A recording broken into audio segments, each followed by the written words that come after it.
La plupart des histoires qui concernent le monde des djinns commencent toutes plus ou moins de la même manière. Quelqu'un affirme avoir vu quelque chose qu'il ou elle n'arrive pas à expliquer. Et ces moments uniques, indescriptibles, parfois en dehors du temps, ont tantôt lieu la nuit, tantôt lieu dans une prière, et parfois même dans des lieux que vous ne soupçonneriez pas. Les histoires que vous allez entendre ce soir ne sont pas des légendes, des histoires que l'on se raconte autour d'un feu entre amis, non, bien au contraire. Ce sont des histoires vraies, des souvenirs, des témoignages, des choses que des gens gardent encore aujourd'hui avec eux. Certains parlent d'histoires de djinns, de folie soudaine, de coïncidence ou bien de traumatisme. Je vais vous rapporter les faits tels qu'ils sont, et puis à vous de vous faire votre propre opinion. N'hésitez pas à vous abonner, à liker, à commenter cette vidéo, et on est parti pour cette toute première histoire.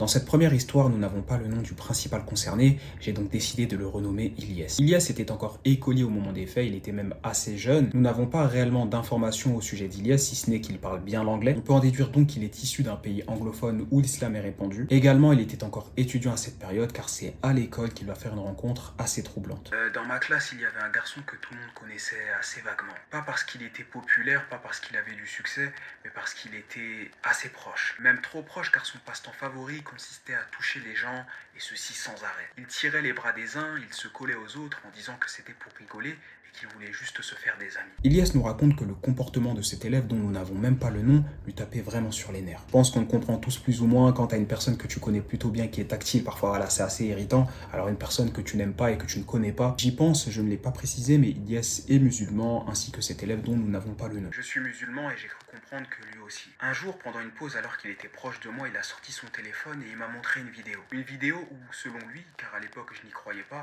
un djinn possédait un corps humain. Je me souviens avoir même levé les yeux au ciel et je lui ai dit que c'était n'importe quoi, que ça n'existait pas. Il n'a pas rigolé, pas même une seconde. Il s'est même tendu et je l'ai senti directement. Tu sais, les djinns existent vraiment. C'est juste qu'il y a des choses qui ne s'expliquent pas. Mais crois-moi que lorsque certaines personnes les voient, ça les marque à jamais. Un peu bizarre ce camarade de classe, est-ce que tu veux nous en dire plus? T'es peut-être un peu concerné? Moi, je l'ai pas cru, pas une seconde. Étant donné qu'on a très peu d'informations sur Ilyes, je ne saurais vous dire si c'était un jeune ou un moins jeune. Par contre, en tant que musulman, en islam, le fait de croire aux djinns est une réalité et une obligation. Il est fait mention des djinns à plusieurs reprises dans le Coran, et il y a même une sourate dans le Coran qui s'appelle Sourate el-Djinn, les djinns. Dernier petit point, et promis, on reprend l'histoire. Dans cette sourate, Sourate el-Djinn, ce sont même des djinns en fait qui parlent à l'intérieur. L'atmosphère, déjà qu'elle était assez pesante, avait une nouvelle fois changé. Il a changé de ton, il a baissé la voix, et il m'a dit « Ça m'est arrivé ». Alors son camarade de classe décida de lui en raconter un peu plus sur son histoire. C'est là qu'il m'a parlé et m'a montré son ancienne maison. De l'extérieur, elle était assez moderne avec une façade propre et des fenêtres qui étaient assez récentes pour l'époque. Mais à l'intérieur de la maison, c'était tout autre chose. Tout était vieux, les murs délabrés, les portes grinçantes et une odeur insoutenable. C'est comme si la maison avait été rénovée comme pour brouiller les pistes. J'avais 8 ans quand j'ai emménagé dans cette maison et ce qui était bien c'est que j'avais enfin ma propre chambre. Par contre juste à côté de ma chambre il y avait une autre pièce qui était fermée à clé et j'avais l'interdiction formelle de m'y approcher. Bah alors là les parents ils font aucun effort, vous avez un gosse de 8 ans, vous lui donnez une chambre où il est tout seul et juste à côté vous lui dites qu'il y a un endroit où il n'a pas le droit d'aller. Je me demande bien ce qui pourrait se passer. Pas vous? Quand il m'a parlé de cette maison, de cette chambre, de cette pièce interdite, j'ai senti comme un malaise. C'était pas de la peur, mais c'était une étrange sensation comme si j'y étais. Avec le recul, je me rends compte que mes parents avaient vraiment peur de cette pièce. C'était pas juste une impression, non. C'était une vraie peur que je voyais même sur leur visage. Et évidemment, vous avez peur d'un endroit dans la maison et vous mettez votre gosse de 8 ans à côté. Super les parents. Alors au début, j'ai obéi et je passais devant cette pièce tous les jours sans y prêter attention. Mais avec le temps, la curiosité commença à naître en moi jusqu'à arriver à un point de rupture où j'étais sûr que j'allais un jour rentrer dans cette pièce. Un matin, je me suis réveillé et je savais que c'était aujourd'hui. Alors j'ai attendu que la journée passe, que les voitures cessent de rouler, que mes parents aillent s'endormir. Et une fois la ville entière plongée dans le noir, la maison silencieuse et lorsque tout le monde dormait, je me suis levé lentement, j'ai traversé le couloir.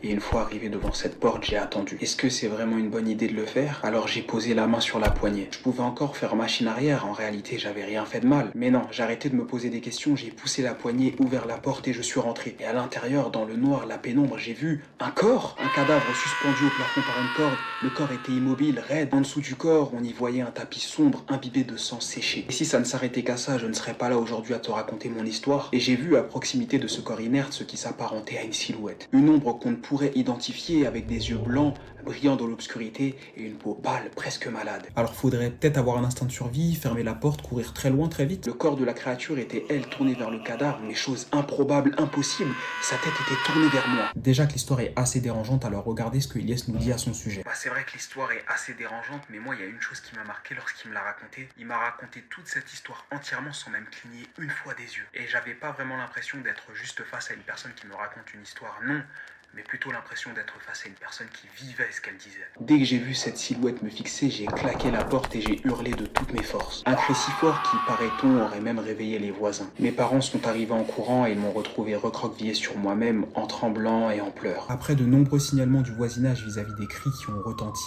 la police est arrivée. Et ce qu'ils ont découvert dans cette pièce est pour le moins assez macabre. En fait, on n'était pas les propriétaires de cette maison. En fait, mes parents se sont procuré cette maison car ils avaient tué l'ancien propriétaire et laissé le corps dans cette fameuse pièce qui m'était interdite. J'ai par la suite été placé en famille d'accueil et c'est pour ça que j'ai pas d'amis. Mais aujourd'hui, toi et moi, c'est différent parce que tu connais mon histoire et on est dans la même classe. Niveau red flag, là...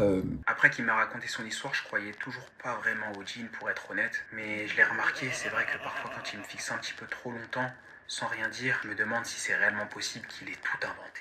C'est la fin de cette première histoire, alors n'hésitez pas déjà à me dire dans un premier temps ce que vous en avez pensé. En fait, étant donné qu'on a très peu d'éléments, même d'un point de vue temporel, c'est difficile de s'y retrouver. Les parents qui tuent le propriétaire et qui le mettent dans une pièce, les gars allaient cacher le corps. Après, c'était peut-être pour éviter cette situation que l'enfant entre dans la pièce, il voit le corps, il hurle, les voisins sont informés, ils appellent la police et on finit à Fleury-Mérogis. Après, le fait que ce fameux camarade aborde Ilyes en lui montrant une vidéo d'un djinn qui possède un corps et que Ilyes nous souligne à 2 reprises que quand il le regarde dans les yeux, il a l'impression qu'il vit quelque chose d'assez étrange, moi je me pose la question, est-ce que lui-même il n'a pas été victime de possession, honnêtement. Histoire numéro 2.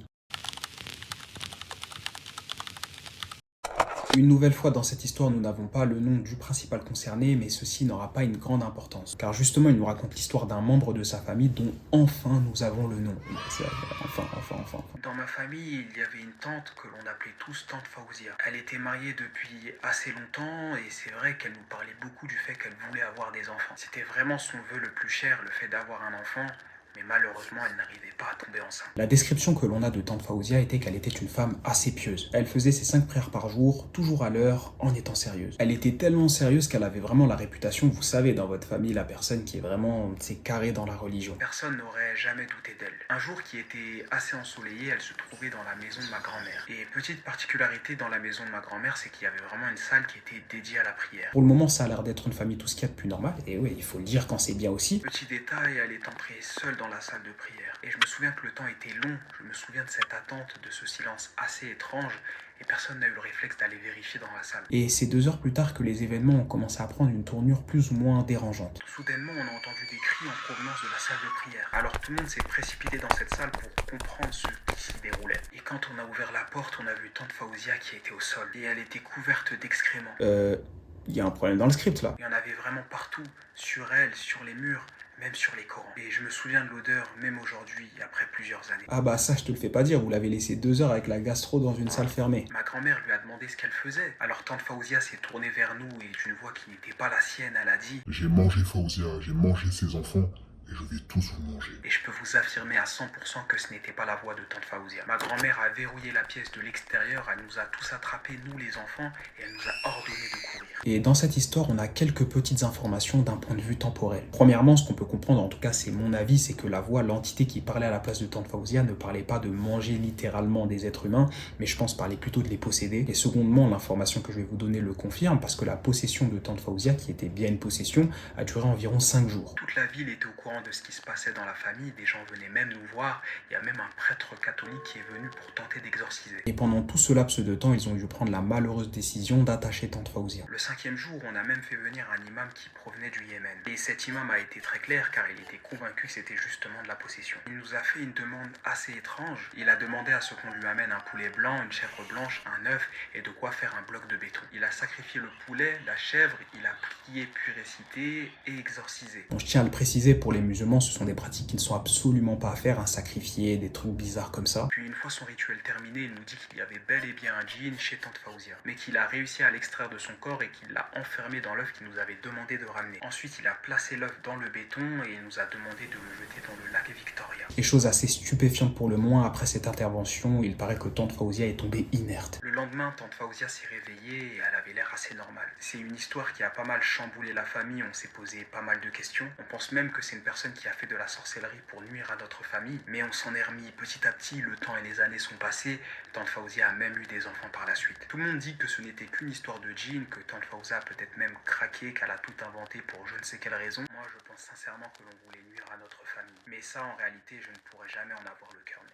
C'est la fin de cette première histoire et en vrai elle nous laisse avec quand même pas mal de questions. Moi je suis du même avis que le neveu ou la nièce de tante Faouzia parce qu'on sait pas qui c'est justement. Je pense vraiment que voilà c'est des choses qui sont assez répandues, on va pas se mentir, que c'est peut-être voilà une sorcellerie pour de la jalousie, pour atteindre la famille. Et c'est vrai que voilà la voix qui n'était pas du tout celle de tante Faouzia qui dit j'ai mangé Faouzia et ses enfants, tante Faouzia n'arrivait pas à avoir des enfants. Pour moi c'est fort et il y avait peut-être un lien pour l'empêcher d'avoir sa subsistance. Après voilà je l'ai dit, tout le délire avec l'imam qui sacrifie des choses etc. Ça c'est pas du tout des choses à faire. Plutôt renseignez-vous sur les différentes manières légiférées de se protéger contre les mots occultes. On arrive à la fin de cette vidéo, j'espère que le format vous plaît, j'ai vraiment essayé de prendre en considération les conseils que vous m'avez donnés sur la première vidéo. Après par rapport à la longueur des histoires, étant donné que ce sont des histoires vraies, des témoignages, je peux pas vraiment faire plus, mais si vous voulez par contre des vidéos plus longues, n'hésitez pas à vous abonner, à liker, à commenter la vidéo, à la partager pour que justement elle soit mieux référencée et que ça me motive. Parce que c'est vrai que c'est des vidéos qui prennent quand même pas mal de temps, même si c'est vrai qu'elles restent assez basiques pour du YouTube. Mais voilà, pour moi aussi c'est tout nouveau, en tout cas n'hésitez pas à me donner un maximum de force, me faire un retour en commentaire pour pouvoir améliorer encore plus ce format. Salam alaikum.